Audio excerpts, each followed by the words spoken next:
Hey everyone! Welcome to the first of a new series of videos called Quick Tips Tactica. As always, my name is Jay, and in this series we will be going over some very quick tips on how to just become better tacticians in the game of Warhammer 40k and other games. Of course, we're going to start off with Warhammer 40k. And so today I will be discussing with you jump infantry, specifically when to use your jump packs if you're trying to assault your opponent with jump infantry.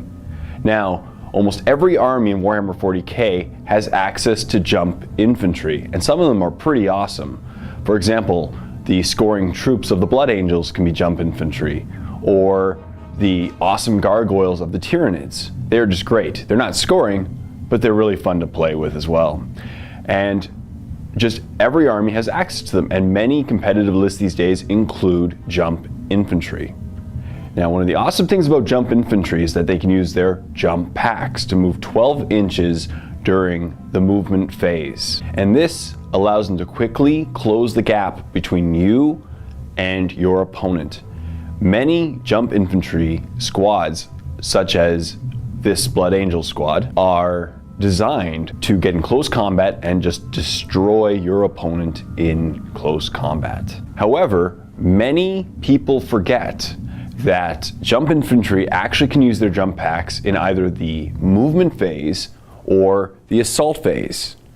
Now, if you use your jump pack in the movement phase, you can move 12 inches, depending on which jump pack you have, but most of them can move a standard up to 12 inches with their jump packs.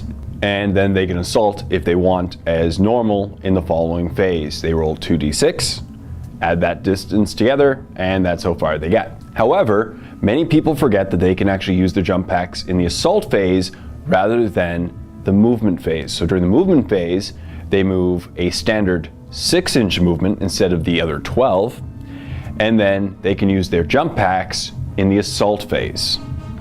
Now, you must be wondering, what benefits would you get from using your jump pack in the assault phase and slowing down your movement in the movement phase?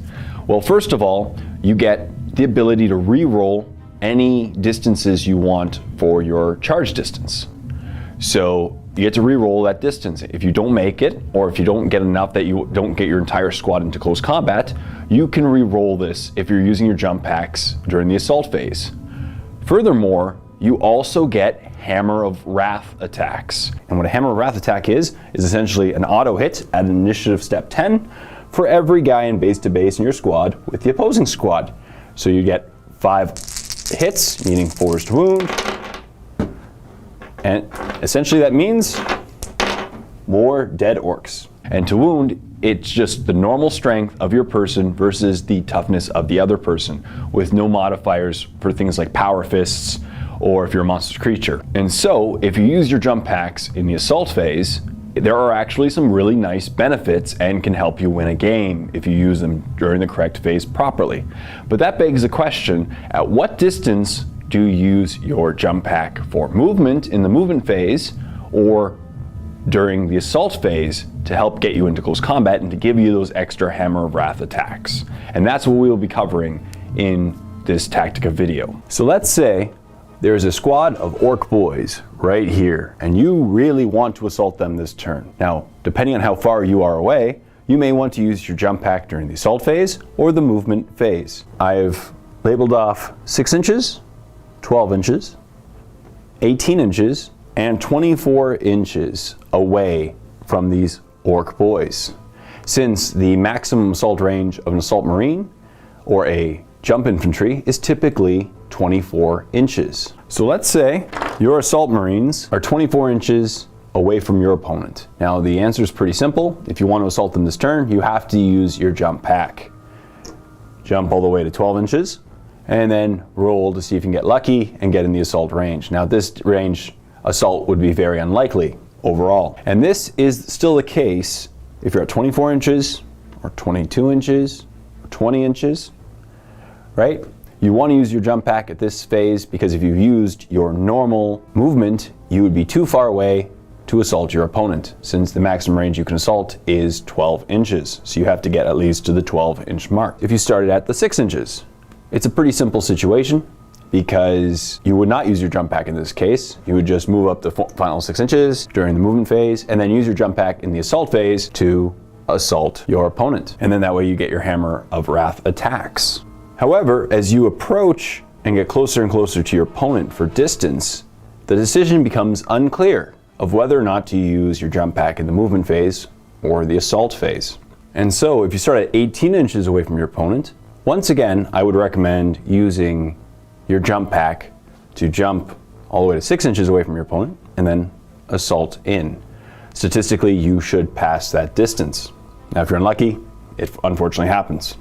However, if you start roughly 12 or 13 inches away from your opponent, such as in this case, I would actually recommend using your normal movement during the movement phase and your jump pack during the assault phase to jump right into assault.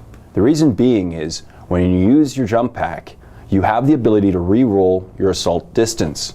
And if you start about 13 inches away from your opponent, after moving, you should be 6 or 7 inches away from your opponent if you started 12 or 13 out. And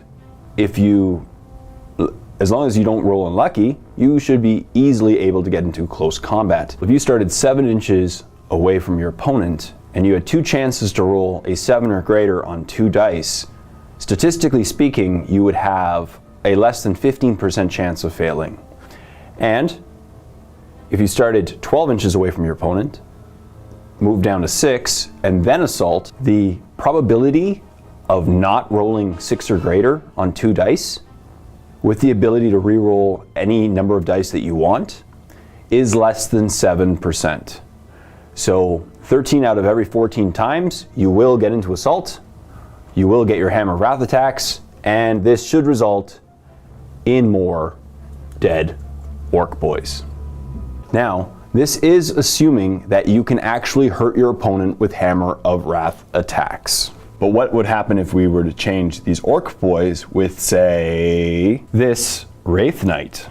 Now remember, Hammer of Wrath attacks are unmodified, so they do not involve equipment. Therefore, none of these Assault Marines can hurt this Wraith Knight in close combat with their Hammer of Wrath attacks.